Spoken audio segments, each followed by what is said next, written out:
한 목소리로 봉독할까요?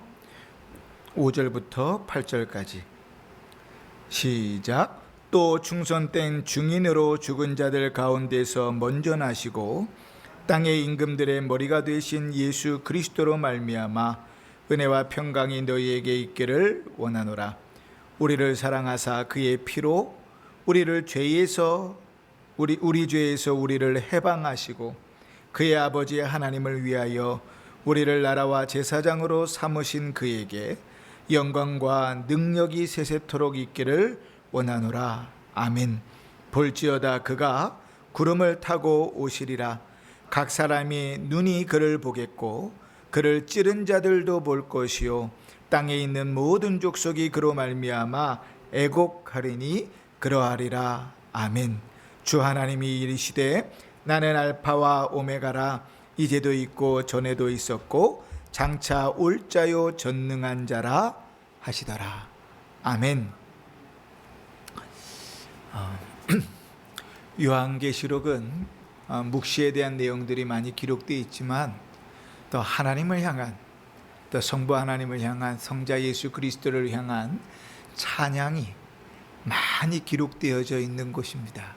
그러니까 틈마다 때마다 어떠한 찬양들이 드려지는지 많이 여러 번 기록되어 있고, 특히 천상에서 주어지는 그 찬양, 찬송들이 우리로 하여금 우리가 영원히 주와 함께 살 때에 무엇을 하며 사는가 하는 것들을 미리 보고 알게 하지요.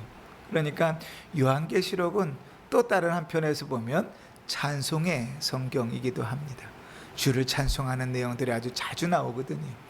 오늘 우리가 읽은 본문은 그 많은 찬송들 중에 가장 처음 하나님을 찬송하는 대목이 나오는 곳입니다. 자, 그럼 한번 물어보십시다. 자, 저를 보세요. 네. 찬송이 뭘까요? 자, 우리 물어볼까요? 자, 한번 마음속으로 대답해 보십시오. 자, 여러분 하나님 찬송하십시다. 자, 지금부터 찬송합니다. 시작. 자, 뭐라고 대답하셨어요? 그냥 제 마음속에 얘기가 들리지 않으니까 그냥 무시하고 넘어가셨어요? 여러분, 우리는 찬송하자 그러면 제일 먼저 뭘 생각하냐면 노래를 생각합니다. 그죠? 그 제가 우리 최인성 권사님 일어나셔서 찬송해 하나님 찬송하겠습니다. 그러면 최 권사님 제일 먼저 뭐 할 거냐면 찬송가 펴가지고 내가 좋아하는 찬송가를 찾으실 거예요.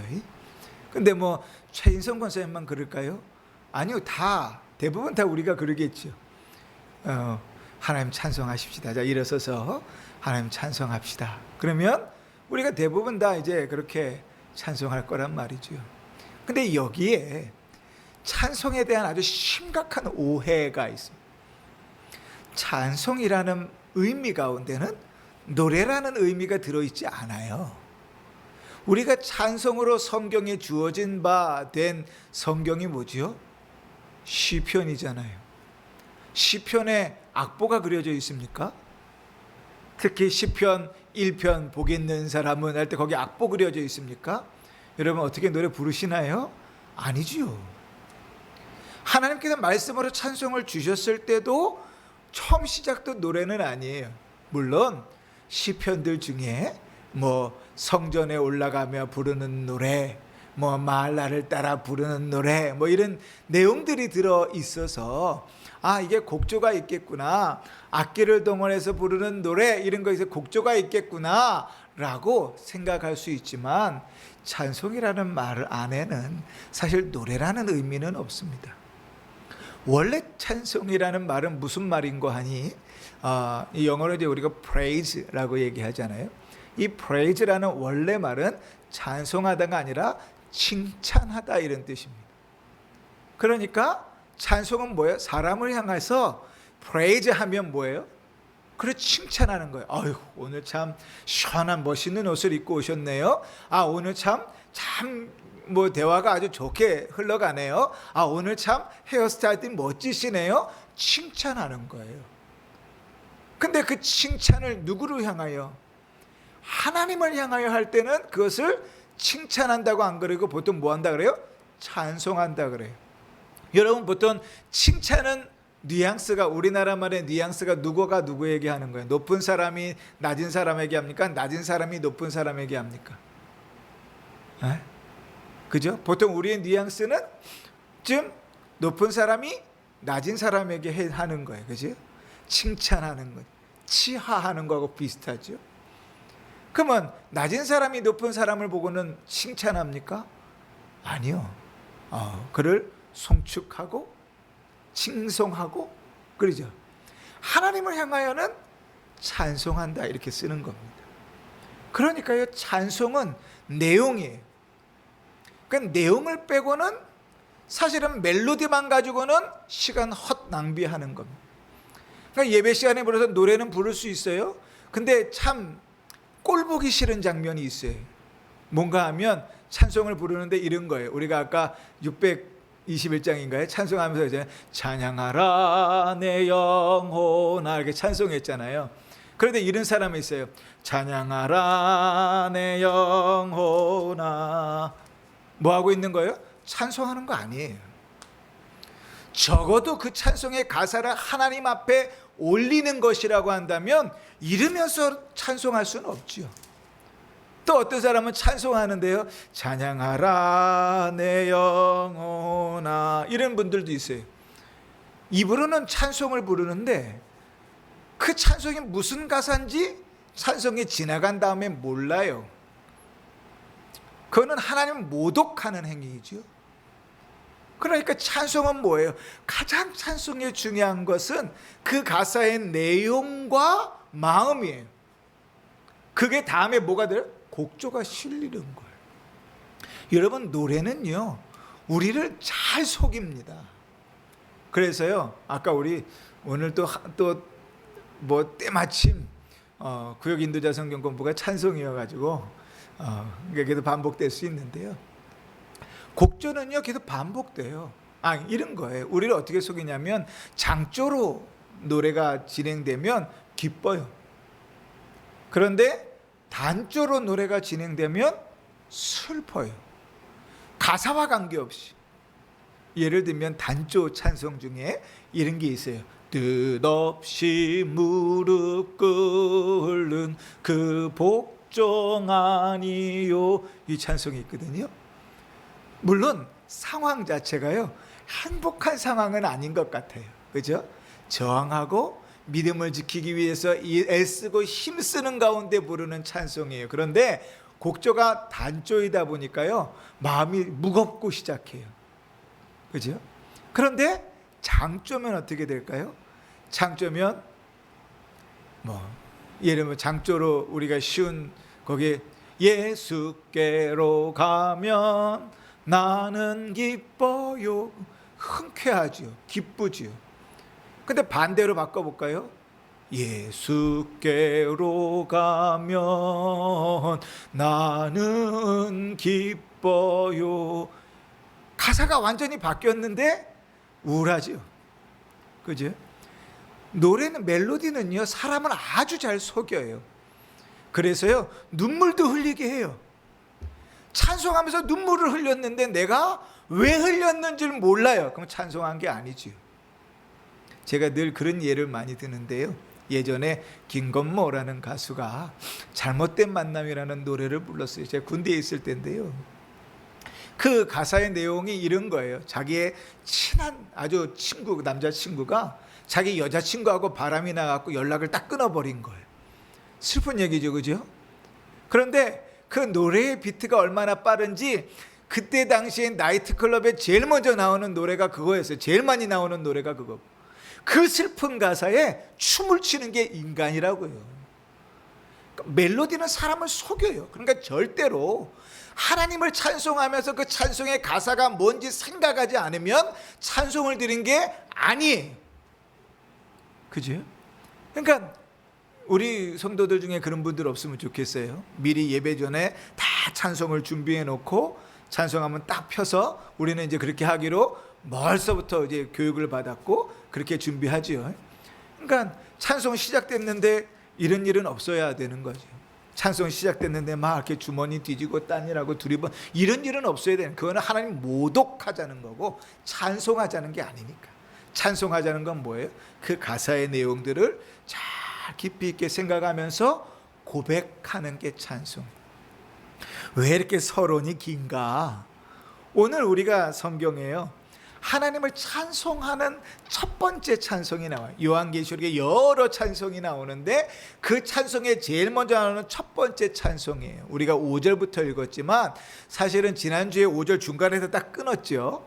그리고 찬송은 어디부터 시작되는가? 5절 중간에 보면 우리를 사랑하사, 여기부터 시작돼. 이게 하나님에 대한 찬송으로 이루어져 있어요. 여러분, 하나님을 찬송하는 사람은 왜 하나님을 찬송할까요? 명확한 이유가 있어요. 사람이요, 이유도 없이 칭찬하는 사람 있잖아요. 경계 1호예요. 왜냐하면 나 사기 쳐먹으려고, 등 쳐먹으려고 살살살살 높여주는 사람들이니까요. 내가 그렇게 잘한 것 같지도 않은데 아이고 되게 잘했다 그러고, 잘생긴 것 같지도 않은데 되게 잘생겼다 그러고, 그런 사람들은 조심해야 돼요. 왜냐하면 나 이용해 먹으려고 그냥 이빠른 소리, 아니 그냥 의미 없는 소리들을 막 좋은 얘기를 던져대는 사람이니까. 찬송은 그렇게 불러서는 안 됩니다. 찬송은 명확한 의미가 있어요. 그러면 우리가 하나님을 찬송할 때 제일 첫 번째 찬송할 제목을 오늘 요한계시록은 하나님이 우리를 사랑하시기 때문이라고 얘기합니다. 볼까요? 5절 중간에 보면 우리를 사랑하사 이렇게 기록되어 있죠. 하나님을 명제할 때에 우리가 제일 잘 아는, 특히 요한이 이야기하는 하나님은 어떤 분이신가? 그러면 첫 번째가 뭐죠? 하나님은 사랑이시라.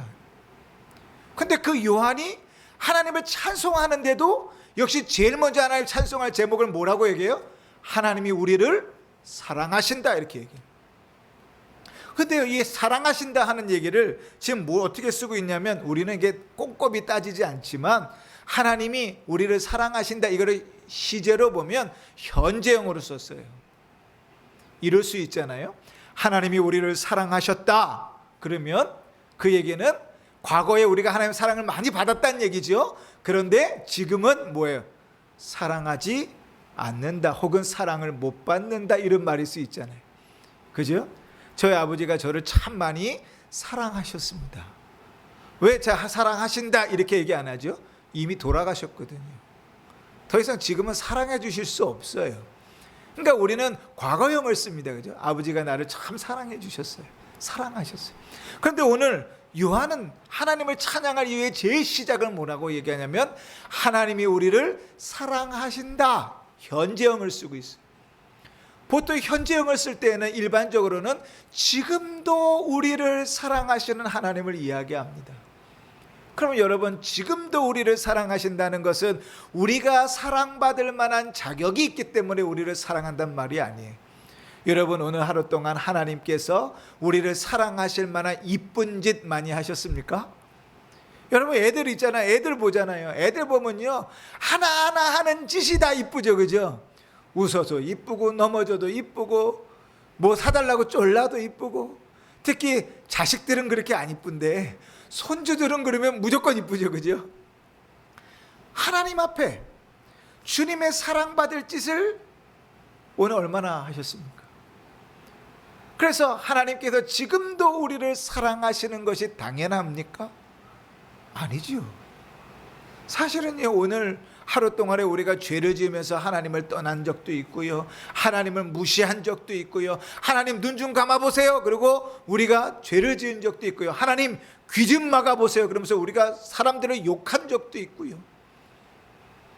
우리는 사실 하나님의 사랑을 받을 만한 일을 하면서 살지 않아요. 그럼에도 불구하고 하나님이 지금도 우리를 뭐 한다고요?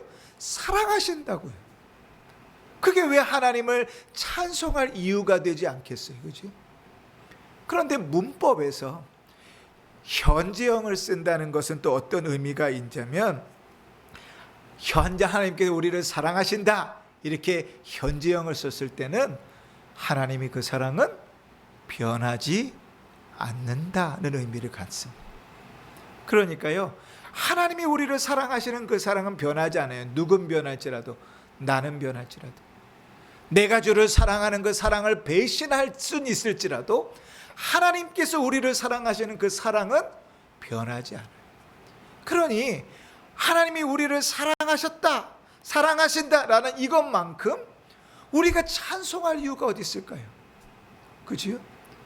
오늘 하루의 삶을 살아가고 지금도 하나님께서 우리를 사랑하시는 그 사랑이 우리가 하나님을 찬송할 이유가 충분한 것이죠. 어거스틴이라는 초대 교부는 이 사랑에 대해서 이렇게 얘기했습니다. 주님은 마치 세상에 사랑할 사람이 단 한 사람밖에 없는 것처럼 우리를 그렇게 섬세하게 사랑해 주시고 세상에 믿는 모든 자를 똑같이 사랑해 주실 만큼 능력이 있으시다. 생각하면 생각할수록 참 아멘이 되는 말이죠. 하나님 우리를 어떻게 사랑하신다고요? 세상에 사랑할 사람이 나밖에 없는 것처럼 우리를 사랑하시고 하나님의 그 능력은 하나님의 자녀 모두를 그렇게 똑같이 사랑하신다. 그러니까요, 하나님이 나를 사랑하신다는 그 자체로 주님을 찬양할 이유는 사실은 충분합니다. 요한복음 13장 1절에 유월절 전에 예수께서 자기가 세상에서 떠나 아버지께로 돌아가실 때가 이른 줄을 아시고 세상에 있는 자기 사람들을 사랑하시되 끝까지 사랑하시니라. 우리 주님은요, 자기의 몸을 주기까지 끝까지 사랑하세요. 그 사랑을 받는 우리로서 어떻게 하나님을 찬송하지 않을 수 있겠어요? 어떻게 그 하나님을 사랑하지 않을 수 있겠어요? 사랑할 수 없다면 우리가 하나님이 나를 어떻게 사랑하는지를 모르는 거예요. 찬송할 수 없다면 하나님이 어떻게 나를 사랑하고 있는지를 모르는 거예요. 하나님은 사랑이시니라. 이 요한의 사도가 교회를 향하여 정의했을 때 그 당시에 성도들은 핍박을 받고 있었어요. 이렇게 생각할 수 있잖아요. 하나님 정말 나를 사랑하신다면 나를 왜 죽음의 위기까지 몰아갑니까? 하나님 나를 사랑하신다면 내가 주님을 사랑하는 것 때문에, 믿는 것 때문에 왜 내가 도망 다녀야 됩니까? 하나님이 나를 정말 사랑하신다면 내가 그 사랑하는 주님을 믿는 것 때문에 이렇게 왜 괴롭고 힘들어야 됩니까? 그런데 요한 사도가 사랑하십시오. 하나님 사랑이십니다. 그러면서 이렇게 얘기하죠. 우리가 먼저 하나님을 사랑한 것이 아니라 하나님이 우리를 먼저 사랑하셨습니다. 또 성경은 이렇게 이야기하죠. 우리가 아직 죄인이었을 때에 그리스도께서 우리를 위하여 죽으심으로 하나님께서 우리에게 대한 자기의 사랑을 확증하셨다. 우리가 아직 죄인이었을 때라는 말은 뭡니까? 주님을 기억하지도 못하고 내가 죄인인지도 모르고 주님이 필요하지도 않을 그때의 주님은 그때도 우리를 사랑하고 계셨다. 그러니까 우리가 성경을 쭉 읽어가면 읽어갈수록 하나님의 사랑에 대한 내용이 너무 많이 흘러나와요. 우리가 아가서를 읽습니다. 아가서를 읽는데 참 읽기도 나쁘끄러운 이야기들이 성경에 막 기록되어져 있지요. 그래서 유대인들은요, 어린아이들은 아가서를 못 읽게 했어요. 선정적이라고. 우리로 따지면 아가서에 19금 딱딱지 붙여놨었다고요. 그런데 왜 그게 성경으로 들어왔습니까? 솔로몬과 술람미 여인의 그 사랑의 이야기가 아주 적나라하게 기록되어 있을지라도 그것이 무엇을 표현하기 때문에 교회와 교회의 신랑 대신 그리스도의 사랑을 너무나 잘 표현하고 있기 때문에 하나님 우리를 그렇게 사랑하세요. 그러니 하나님을 찬양할 이유는 거기에서부터 충분합니다. 그죠? 그러니까 우리가 뒤에 설교하지 않아도 하나님이 우리를 사랑하사 여기서부터 아멘 할렐루야 할 수 있는 이유가 충분해요. 근데 요한은 우리를 사랑하신다 그러면서 우리에게 그 사랑으로 인해서 우리에게 허락하신 구체적인 유익에 대해서 이야기합니다. 5절을 계속 읽어볼게요. 우리를 사랑하사 그의 피로 우리 죄에서 우리를 해방하시고, 여기 또 하나의 찬송할 이유가 나오죠. 우리를 그냥 사랑만 하신 게 아니에요. 마음으로만 품어주신 게 아니에요. 우리를 사랑하셔서 자기를 주기까지 끝까지 사랑하셔서 우리에게 허락된 게 뭐예요? 우리 죄에서 해방시키셨다고요. 여러분, 이 표현을 참 재미있어요. 주목해 볼 것은 우리를 죄에서 구원하셨다 이래도 사실 문제 없어요. 그죠? 그런데 죄에서 우리를 해방시키셨다고 얘기해요. 해방시켰다는 말은요, 그리스도께서, 우리를 사랑하신 그분께서 우리를 죄에서 해방시켜주지 않으면 우리는 여전히 그 죄 가운데 죄의 종으로 살아갈 수밖에 없는 존재라는 것을 보여줘요. 그리스도께서 우리를 해방시키지 아니하셨다면 우리는요, 그 죄로부터 자유할 수 없는 존재. 여러분, 죄로부터 자유하지 못하면 우리 안은요 대단히 복잡다단해요. 우리가요 죄로부터 자유하고요, 우리가 예수 그리스도의 사랑에 충만하고요, 우리가 구원의 은혜 가운데 확실하면요, 그 인생은요 한숨이 없어요. 아이고 이런 거 없어요. 아무리 몸이 아프고 죽어가도 할렐루야 이거밖에 없어요. 왠지 아세요? 주님이 주신 기쁨으로 늘 우리를 채우시니까. 근데 죄가 우리 안에 기쁨을 몰아내고 슬픔을 자아 넣어요. 다윗이 고백했던 것처럼, 주님, 나에게 구원의 기쁨을 회복시켜 주십시오. 밧세바와 동침하고 나서 그 죄 가운데 빠져있는 다윗이 자기가 모든 것들은 감당할 수 있을지라도 자기에게 가장 괴로운 게 뭐냐면 구원의 기쁨을 잃어버린 거예요. 이 다윗은요, 다윗성의 법궤가 들어갈 때 옷이 벗겨지는지도 모르고 막 춤을 추며 기뻐했던 순수한 사람의 그 기쁨이 그 안에 있었는데 그 기쁨을 상실해 버렸어요. 얼마나 괴롭고 힘들고 곤고하고 괴로운지요. 인생이 참 재미없다고요. 왜요? 죄가 구원의 기쁨을 싹 다 빼앗아 가버리니까. 죄는 우리의 구원을 빼앗을 수는 없어요. 그러나 구원의 기쁨을 빼앗아 갈 수는 있어요.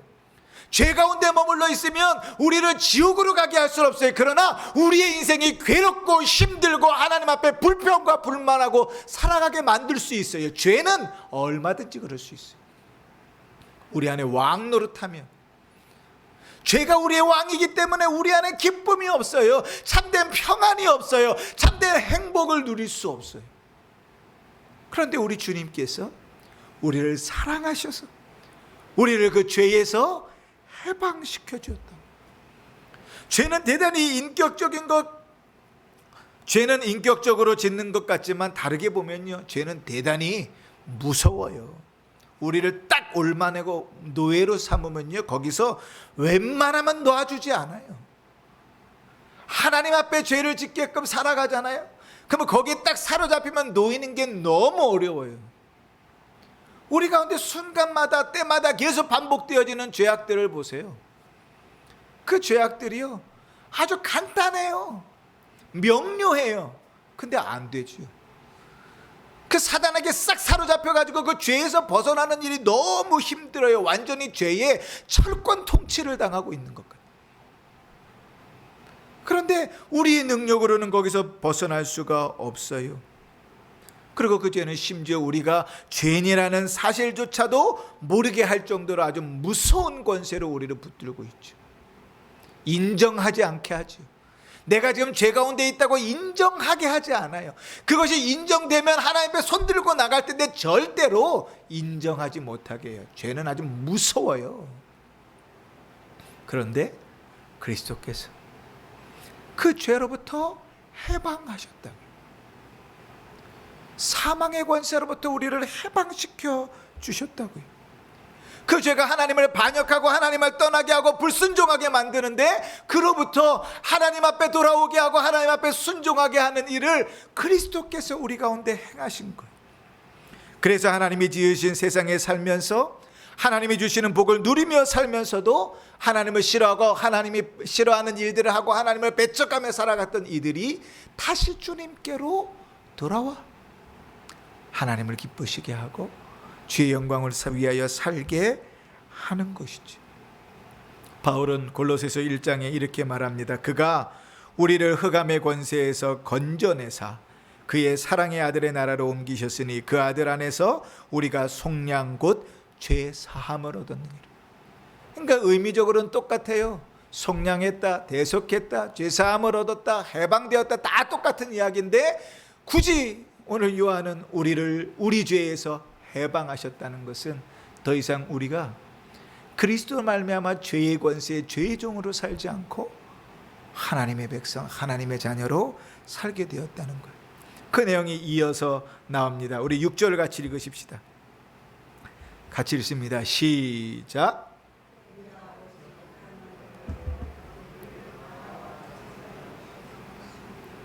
영광과 능력이 세세토록 있기를 원하노라. 아멘.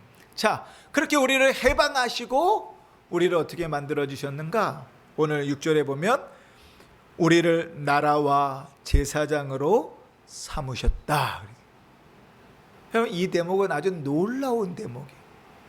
그냥 우리를 죄에서 건져내셨다, 이게 끝이 아니고 건져내시고 우리를 하나님의 나라와 제사장으로 삼으셨다는 거예요. 다시 말하면 하나님의 백성과 하나님과 교제할 수 있는 자녀로 삼아주셨다는 거예요.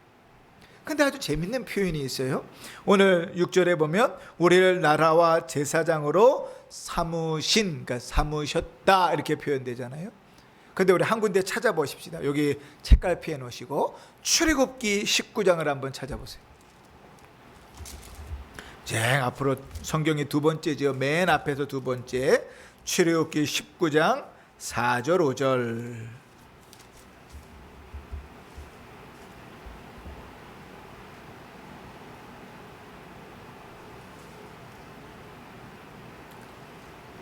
우리 5절 말씀만 읽읍시다. 5절 말씀만.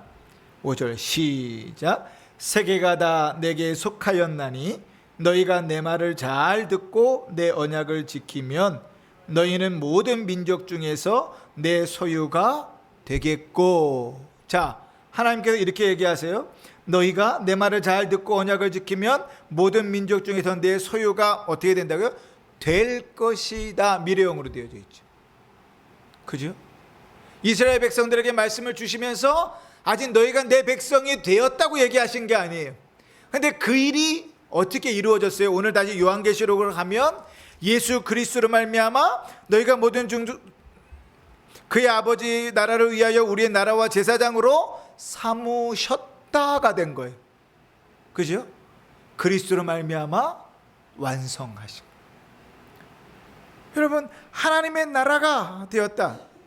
하나님의 나라가 되었다는 것은 하나님의 통치를 받는 백성이 되었다는 겁니다. 그 하나님 통치를 받는다는 것은요, 우리가 살아가는 그 모든 곳에서 천국이 있다는 거예요. 우리가 가정이 천국이십니까? 아유, 그놈의 집구석 들어가기도 싫어, 지옥 같아 아주. 그렇습니까? 아니요. 하나님께서 우리를 자녀 삼아 주셨으니 하나님께서 함께 하시고 주의 통치가 이루어지는 그곳은 하나님 나라입니다. 교회가 하나님 나라니까 천국입니다. 여러분, 저 교회 올 때마다 마치 천국 오는 그 기쁨 가운데 옵니까? 아유, 그 교회는 가면 말만 많고 상처만 받고, 아유, 천국은 아니야. 그렇습니까? 아니요. 하나님 나라와 통치가 이루어지는 그것은 하나님 나라입니다. 가정에서, 교회에서, 하나님 나라에서 하나님 통치를 받는 곳이 천국입니다.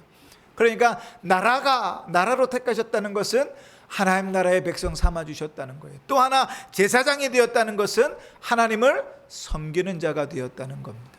이스라엘 백성들에게 제사장은요, 1년에 한 번, 특히 대제사장 같은 경우는 하나님 앞에 모든 백성의 죄를 지고 나아갈 수 있었잖아요. 그런데 여러분, 이제 성소와 지성소 사이에 휘장이 있었잖아요. 그 휘장은 어떻게 들어갔을까요?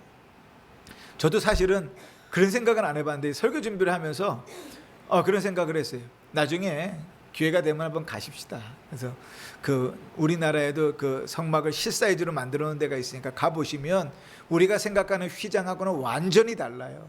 이만큼 두꺼운 휘장이 딱 쳐져 있는데 어떤 분이 이렇게 표현하더라고요.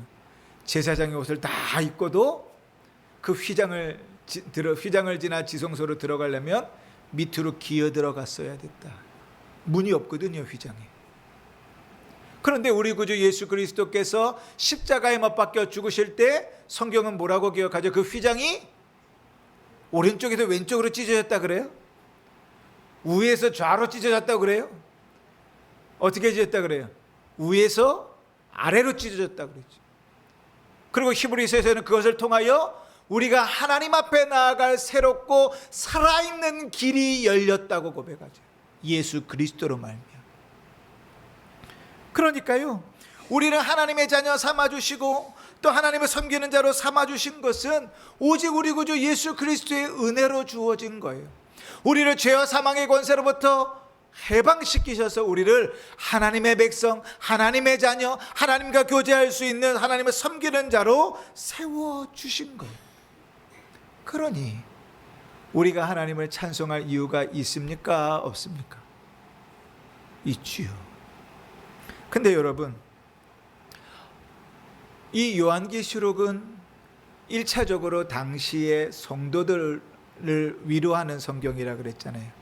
묵시록이란 미래의 일을 막 설명해 주는 게 아니라 당시의 성도들을 위로하기 위한 책이라 그랬잖아요. 그런데 당시의 성도들은 어떤 삶을 살고 있죠? 황제가 막 박해를 해가지고 자기 집에 제대로 살 수도 없고 카타콤이라는 나올 수 없는 동굴에도 막 끼어 들어가야 되는 그런 삶들을 살아가고 있어요. 인생이 아주 비참했다고요. 괴로웠다고요. 그런데 지금 사도는 그들에게 뭐라고 위로하고 있어요? 너희에게 하나님을 찬송할 이유가 충분하다고 위로하고, 하나님이 지금도 너희를 사랑하시고 그 사랑하심으로 너희를 죄에서 해방시키셨을 뿐만 아니라 너희를 자녀 삼아주시고 너희로 하여금 하나님 앞에 언제나 주를 섬기는 자로 살아갈 수 있도록, 기도하는 자로 살 수 있도록, 하나님의 복을 내리는 자로 살 수 있도록, 세상에 믿지 않는 자들과의 사이에서 제사장으로 살아갈 수 있도록 하나님께서 우리를 인도하고 계신다. 그리스도의 은혜가 그것이라는 거예요. 그리고 그 모든 일들은 뭐를 위해서요? 6절 제일 먼저 처음에 보면 그의 아버지 하나님을 위하여, 성부께 영광을 돌리기 위하여 성자 그리스도께서 행하셨다. 그러니 그 하나님을, 그 성부 하나님을, 그 성자 하나님을, 하나님께 영광과 능력이 세세토록 있기를 원합니다. 그 하나님을 찬송합니다. 그러면서 아멘 그러고 마무리 짓는 거예요. 아멘이라는 말은 무슨 말이에요? 아멘, 그렇습니다, 그러합니다, 그지? 그렇게 되기를 원합니다, 이런 말. 그러니까 지금 그 당시에 힘들고 외로운 성도들에게, 또는 아는 괴로움과 고난 가운데 있는 성도들에게 너희가 힘들고 괴롭지, 인생이 참 어렵지, 그럼에도 불구하고 너희가 그 삶을 볼 것이 아니라, 그 괴로운 그 여건을 볼 것이 아니라 너희의 찬송이 되시는 주님으로 인하여 힘을 얻고 위로를 얻어라. 그 주님이 너희를 사랑하신다. 지금도 너희를 사랑하시는 것이다. 너희를 사랑하신다. 너희가 괴롭고 힘들어서 하나님 너희를 사랑하지 않는 것이 아니라 너희를 사랑하신다. 그리고 그 사랑으로 인하여 너희가 죄에서 구원함을 얻었다. 그것을 아무도 빼앗아 갈 수가 없다. 하나님 그분을 위해서 하나님께서, 그 그리스도께서 하나님의 백성 삼아주시고 또 하나님의 자녀 삼아주시고 또 하나님을 섬기는 자로 부르셨다. 그러니 너희가 주를 섬기는 일 때문에, 하나님의 자녀로 살아가는 일 때문에 괴롭고 힘들다고 낙심하지 말아라. 그 하나님이 지금 너를 사랑하신다. 오히려 그 하나님을 바라보면 바라볼수록 주를 찬송하라. 찬송하라. 지금 그 얘기를 하고 계시는. 여러분, 이게 위로가 됩니까? 위로가 되시길 바랍니다. 당시의 성도들은 그 주님을 찬송하는 이 구절이 위로가 됐어요. 나는 예수 믿는 것 때문에 힘들고, 예수 믿는 것 때문에 어렵고, 내 가족들 중에는 예수 믿기 때문에 죽은 자들도 있고, 내 가족들 때문에 예수 믿기 때문에 헤어져 살아가는 사람들도 있는 아주 괴롭고 박복한 인생을 사는데, 그런데 이 말씀을 들으면서 그들은 위로를 얻고 힘을 얻는다. 하나님이 날 사랑하시는, 죄에서 나를 해방시켜 주셨구나. 그 사랑에서 끊을 자가 없구나. 하나님 나를 자녀 삼아주시고 백성 삼아주시고 그 하나님께서 늘 우리와 교제하시고 주를 섬기는 자로 우리를 부르셨구나. 내가 괴롭고 힘들지라도 예수 믿는 것 때문에 주를 섬기는 것 때문에 어려움과 고난을 당할지라도 주님께서 그 자리로 우리를 부르셨으니 주를 더욱 힘써 찬송할 이유가 있구나. 이게 처음 요한계시록에 등장하는 하나님 그리스도를 향한 찬송이라. 여러분, 우리는 어떨 때 하나님을 찬송합니까? 좋은 일이 생길 때 찬송하지요. 그죠? 자식이 진급하고 좋은 일이 생기고 계획했던 일들이 이루어지고 기도했던 제목들이 이루어지고 생각하지 못했던 좋은 일들이 올 때 우리는 하나님을 찬송합니다. 그런데 여러분, 우리가 되게 이기적이라고 생각하지 않습니까? 성경에서 하나님을 찬송하는 것은 우리에게 맞춰져 있지 않아요. 하나님 그분이 누구신지, 하나님 그분께서 행하신 일들이 무엇인지로 인해서 하나님을 찬송합니다. 우리가 너무나 잘 아는 시편 중에요, 다윗이요, 미친 척하고 살아나와서 지은 시가 있잖아요. 그죠? 근데 그 시의 내용을 읽어보면 기가 막혀요. 다윗이 드디어 미쳤구나 이럴 정도로 시의 내용과 그 상황이 맞지 않아요. 여호와의 선하심을 맛보아 알지어다. 선하시긴 개뿔. 내가 죽을까봐 막 침 질질 흘리면서 박박 문 긁어가면서 겨우 살아났는데 무슨 여호와의 선하심이야. 내 입장이면 그런 시는 안 나오죠. 그런데 하나님 그분이 어떠한 분이신지, 하나님 그 구원의 능력이 무엇인지를 바로 본 자에게는 그러한 찬송이 흘러나오는 거예요. 오늘 요한계시록에 나오는 찬송과 같이 말이죠. 사랑하는 성도 여러분, 우리는 무엇으로 하나님을 찬송하며 살아갑니까? 우리는 언제 하나님을 찬송합니까? 우리는 왜 하나님을 찬양합니까? 예배 순서에 찬송가가 있으니까 어쩔 수 없이 그냥 입을 벌려서 부릅니까? 찬송 중에 거하시는 주님이라고 시편 기자는 이야기하는데, 찬송 가운데서 살아계신 하나님을 만나본 적이 있습니까? 내 마음이 낙심되고 힘든데 주를 찬송하면서 힘을 얻어봤던 적이 있습니까? 그러면 감히 그 하나님을 만홀히 여기면서 그렇게 노래 부를 수는 없습니다. 하나님을 감히 그렇게 경멸하면서 노래 부를 수는 없어요. 하나님을 찬송하는 그 일들 속에서 하나님은 우리에게 힘을 더하여 주십니다. 하나님을 찬송하는 일 가운데 하나님은 우리를 위로하십니다. 하나님을 찬송하는 그 일 속에서 하나님께서 우리를 일으켜 세워주십니다. 초대교회 성도들을 핍박과 고난과 괴로움 가운데 죽음 가운데 놓여 있는 자들을 요한계시록의 첫 찬송을 통해서 위로하시고 격려하셨던 것처럼 말이죠. 우리도 그런 하나님을 만나며 살았으면 좋겠습니다. 여러분, 오늘 입을 열어서 하나님을 얼마나 찬송하셨습니까? 어떠한 이유로 하나님을 찬송하셨습니까? 그 찬송 중에 거하시는 주님을 만나보셨습니까? 우리의 삶이 그러하기를 바랍니다.